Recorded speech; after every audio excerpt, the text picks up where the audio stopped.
আদিবাসীসকলক ন্যায় দিব লাগে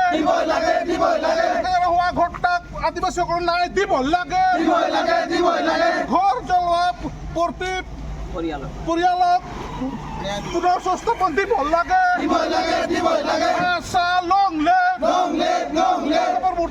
অসমৰ মুখ্যমন্ত্ৰী মুৰ্দাবাদ অমিত শ্বাহ হাই হাই আশা লংলে আদি সদৌ কমিটি ছাত্ৰ সন্থা কেন্দ্ৰ কমিটিৰ নিৰ্দেশ মৰ্মে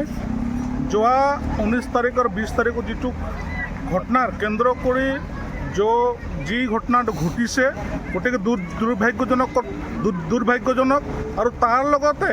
যিসকলৰ আদিবাসীসকলৰ ঘৰ দুৱাৰ চাহ সম্পত্তি গোটাই জ্বলাই দিয়া হৈছে আৰু এই জ্বলাই দিয়া যি দুষ্কৃতী আজি পৰ্যন্ত এজনকো এৰেষ্ট কৰা নাই কাৰণ আদিবাসীসকলৰ যি সৰল মানুহক এনেকুৱা মৰ্মমভাৱে তেনেকৈ ঘৰ দুৱাৰ চাহ সম্পত্তি জ্বলাই দিয়া সেইটো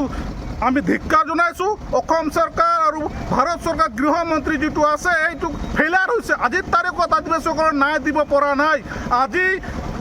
কেম্পত বহিব লগা আছে কেম্পত থাকিব লগা হৈছে আদিবাসীসকলক আজি তেওঁলোকৰ যিটো চাহ সম্পত্তি এইটো ৰক্ষণাবেক্ষণ দিয়াৰ কাৰণে চৰকাৰ ব্যৰ্থ কাৰণ আদিবাসীসকলৰ নিজৰ অধিকাৰটো পোৱাৰ কাৰণে আজি অসমত গোটাই আন্দোলন চলি আছে তাৰ মাজতে আজি বড়ো জনগোষ্ঠীয়ে আদিবাসীসকলৰ ঘৰ দুৱাৰ তথা লগতে আছাৰ কেন্দ্ৰ আছাৰ জিলা কমিটিৰ কাৰ্যালয় আৰু বিৰছা মুণ্ডা ফ'ৰ্চৰ যিটো ভৱন যিটো আছিলে সেই গোটাই বস্তুক জ্বলাই চুৰমাৰ কৰিছে গতিকে আমি ধিক্কাৰ জনাইছোঁ আৰু অতি শীঘ্ৰে যিসকল দুষ্কৃতী জ্বলাই দিছে সেইবিলাক অতি শীঘ্ৰে কঠোৰ